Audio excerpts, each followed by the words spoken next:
Hey everyone, welcome back. How are you today? Hopefully good. It's actually beautiful out today. It's not raining so far, so that's awesome. All right, last week I ended up reading you guys a story. Well, part of a story. It was chapter one. And I promised I was going to do chapter two today.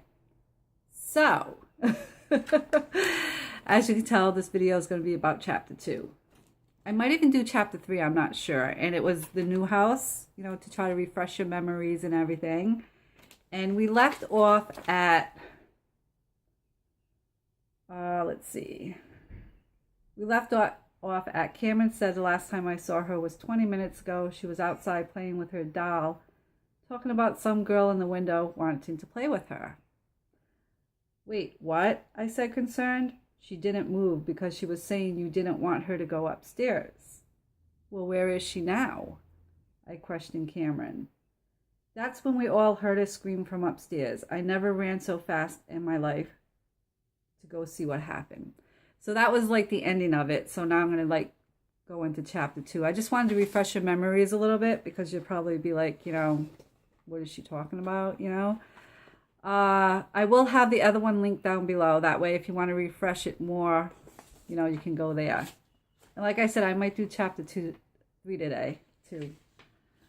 Because there's 8 chapters, and if I keep doing just one chapter at a time, we'll be here forever. And I want to get on to other stories, too. All right. So here's chapter 2. Now that I had that long, rant, or whatever you want to call it, rambling and stuff. All right, chapter 2. My heart was literally in my chest. I was imagining the worst, and when I made it upstairs, it was devastating. Just think for a moment how you would feel to see your child scrunched in a corner. Her head was in her knees, and she was whimpering. I ran to her and picked my baby up and asked what was wrong. She looked at me with tears in her eyes as she was shaken and said, Mommy, the little girl was nice at first, but then she turned around and had no eyes and pointed and screamed at me. And she disappeared. Ooh. I tried to reassure her that maybe she fell asleep and that when she woke up, it was a play of the sunlight upstairs. My daughter Emma can fall asleep anywhere. I brought her to room to show her that there was nothing in them. Although I am trying to keep it together, I have this eerily disturbing feeling in my stomach. Just then I heard my son Liam ask if we were okay and that lunch was getting cold. I turned to Emma and said, Sweetie, let's go have some Chinese food. As we were walking downstairs, I had this feeling I was being watched from behind. I brushed it off, but I'm definitely going to go upstairs later to figure out what everyone keeps talking about. I don't want anything to harm my children.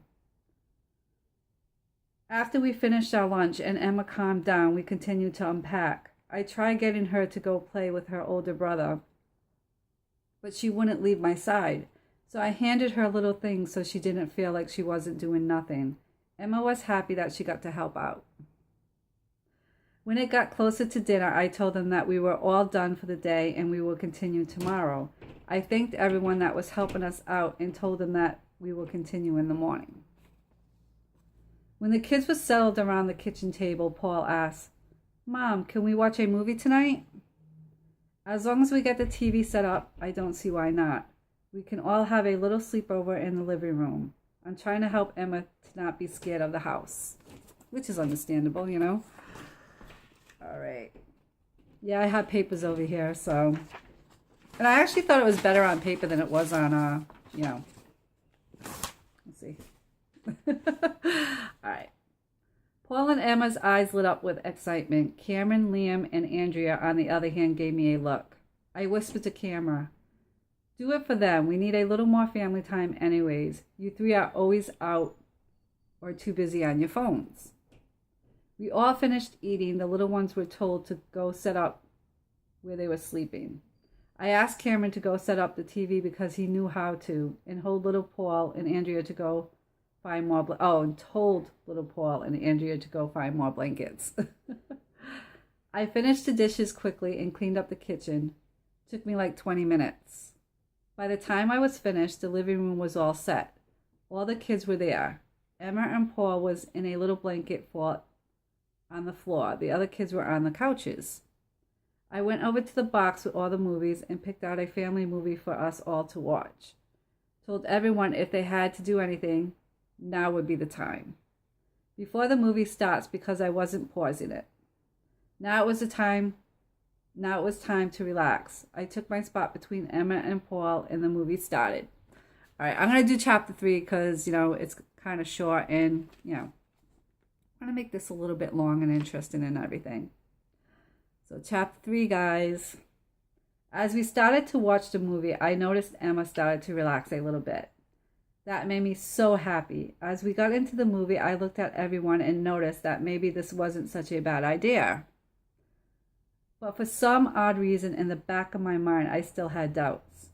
Anyways, the movie is ending, and I think that I should just take comfort in the present. All right. Okay, everyone. Let's start getting ready for bed, now that the movie is over. Emma looked up at me and asked, Mom, can I sleep with you, please? Just for tonight. I looked at her and thought to myself that it really wouldn't hurt just for one night. After knowing what she went through today, how could I say no? So I told her yes. Yay, was Emma's response. I just looked at her and smiled and gave her a kiss on the forehead. I said goodnight to the rest of the kids and took Emma's hand and headed over to my room. I tucked her in and went to the other side of the bed and fell asleep. At about 3:30 in the morning, I was awakened to someone calling my name. Hold on a second. I got itchy nose. Sorry, guys. All right. Being groggy from just being woken up, I assumed it was one of my kids in the living room. I went over to my kids and noticed they were sleeping soundly. I knew Emma was fast asleep in my room already. I just shrugged it off as a busy day and because I was exhausted. I decided I was going to head to the kitchen and grab a drink. As I was heading there, I noticed the door to the attic apartment was open. I could have sworn I told one of the older kids to close the door and turn off the lights. Not only was it open, but the lights were on upstairs. I headed upstairs to turn off the lights. As I got to the top of the stairs, there was a lady and a child staring directly at me. I was so startled, I screamed and woke up the entire house. I turned around to look at my oldest daughter as she asked in a very scary and concerned voice, Mom, are you okay? What's wrong? I turned back and looked at the top of the stairs. There was nothing there. Nothing, sweetheart. Just go back to sleep. I really didn't want to scare them. I want to try to figure out this out by myself. If I can spit that out. You sure? Yeah, kids, just go back to bed. What I'm going to do is wait for them all to go to sleep and then go up there and figure out what's going on. I closed the door for now, went into the kitchen to go get a drink, and I sat there and waited for the kids to go back to bed. It took them about 20 minutes to fall back to sleep. I grabbed my phone so I can use it as a flashlight, opened the door to the attic, kind of hesitant to actually go up the stairs. But I had to. I had to do it for my family because if this gets out of hand, I don't know what I'm going to do. I forced myself to go up these stairs even though my heart was beating a mile a minute. As soon as I got to the last step, I had a bad feeling. It all looked totally normal. I walked into the living room or playroom, didn't see anything besides the old boxes in the corner next to the bathroom on the left. On my right, there was 2 rooms. The one where I found my daughter playing with the little girl.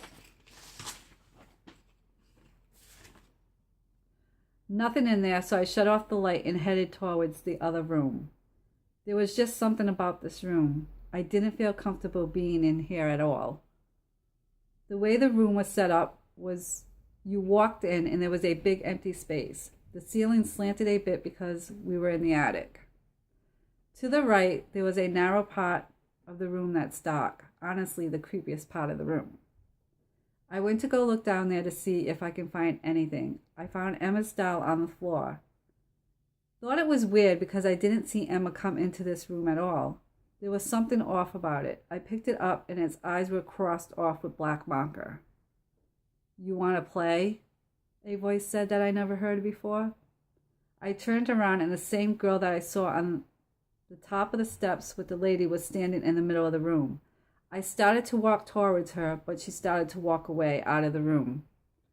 Of course I followed her. When I walked out of the room, though she was nowhere in sight, I was baffled. Didn't know what to think of the situation. I checked the rest of the attic to see if I could find something else. No luck. So I went back downstairs after shutting the lights off and went to lay down in my bed. All I know is that something got to be done. My 4 oldest are going to be sleeping up there, and I don't want anything to happen to them. And that's where we get to chapter 4, which that would be next week. But so far, I think it's kind of, it's getting kind of creepy, with the girl and the marker and the, crossed off, on the doll, the eyes and everything, and how she, tries to walk away and everything. But yeah, I don't know. Let me know how you like the story.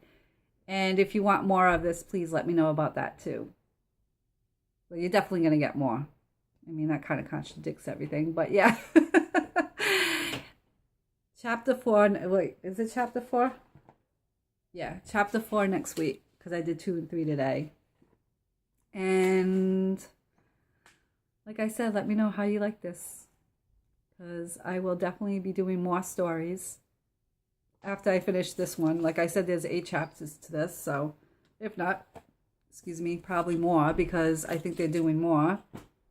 And at the end of it, I will tell you who wrote this story, but not now. I want to keep you in suspense. And I want to make sure, they want me to let you guys know too. So, all right, guys, I'll talk to you probably tomorrow. We'll pick a card and have fun. Stay safe. Don't forget to subscribe.